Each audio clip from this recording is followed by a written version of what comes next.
Bapak Ibu yang saya hormati, kan ada pertanyaan itu.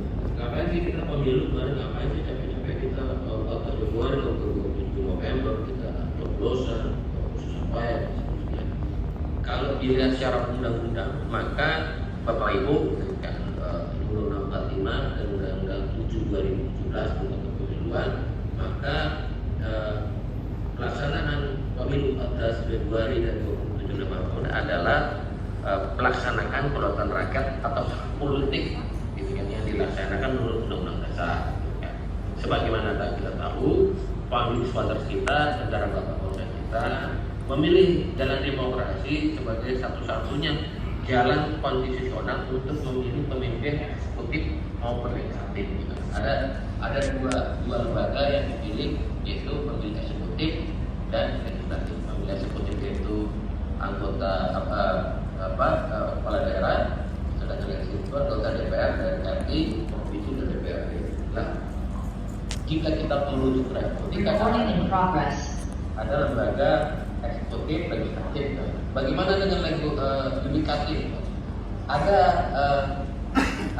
adigium yang ada di dunia dan sebenarnya secara garis putus adalah yudikatif juga adalah produk dari hasil kepemiluan. Contohnya ini kan, hakim MK dilakukan fit and proper test di parlemen yang mana yang melakukan fit and proper test adalah anggota DPR yang dihasilkan dari produk pemilu. Jadi ada garis putus gitu kan, tipis gitu kan. Sebenarnya kalau ditanya bagaimana dengan yudikatif ini sudah saya jelaskan. Kedua gitu kan, ketika memilih demokrasi pemilu, maka mau tidak mau gitu kan, itu ditampilkan di undang-undang kapan pelaksanaannya, berapa tahun sekali, siapa aja pesertanya, itu jelas undang-undang.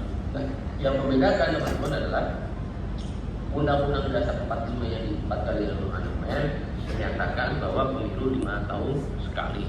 Jadi ada pemilu 2004, 2009, 2014, 2019 sampai 2020 seterusnya.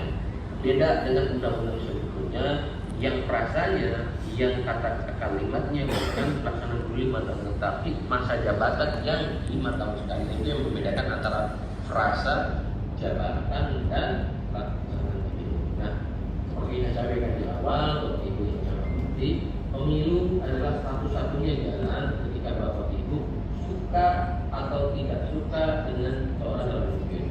Kalau Bapak Ibu suka dengan kandidat tertentu, maka pilihlah dia. Kalau Bapak Ibu tidak suka dengan kandidat tertentu, maka pilihlah kandidat lain yang menurut Bapak Ibu yang lebih terbaik dari yang sudah ada. Nah, inilah makna dari soal kepemiluan dan demokrasi. Nah, Bapak Ibu yang saya hormati, itu kan, kalau ditanya, gitu kan, mungkin Bapak Ibu kemarin pernah mampir kan, mungkin mampir potongan atau reels yang ada di Facebook ataupun di Instagram ataupun di YouTube ataupun di akun TikTok Bapak Ibu, ada kalimat anggota DPR yang melihat di sana bahwa anggota DPR tidak bisa dibubarkan. Terus ada kalimat pindah di belakangnya itu. Mungkin Bapak Ibu masih ingat ya. Nah, sebenarnya beliau ini lupa dengan sejarah sebenarnya. Pemilu 55 itu hasilnya yang masa jabatannya itu sampai harus sampai tahun 60. Nyatanya produk sistem pemilu 55 itu dibubarkan melalui dekret presiden dan melalui DPR. Nah, inilah pelajaran sejarah besar Bapak Ibu. Kadang-kadang kan nggak semua juga banyak wakil rakyat kita yang mengerti soal demikian sejarah dan seterusnya. Inilah catatan demokrasi kita sepanjang sebenarnya Republik ini berdiri. Nah, jika ada pertanyaan berapa kali sih kita melaksanakan pemilu, itu ada 13 kali Bapak Ibu.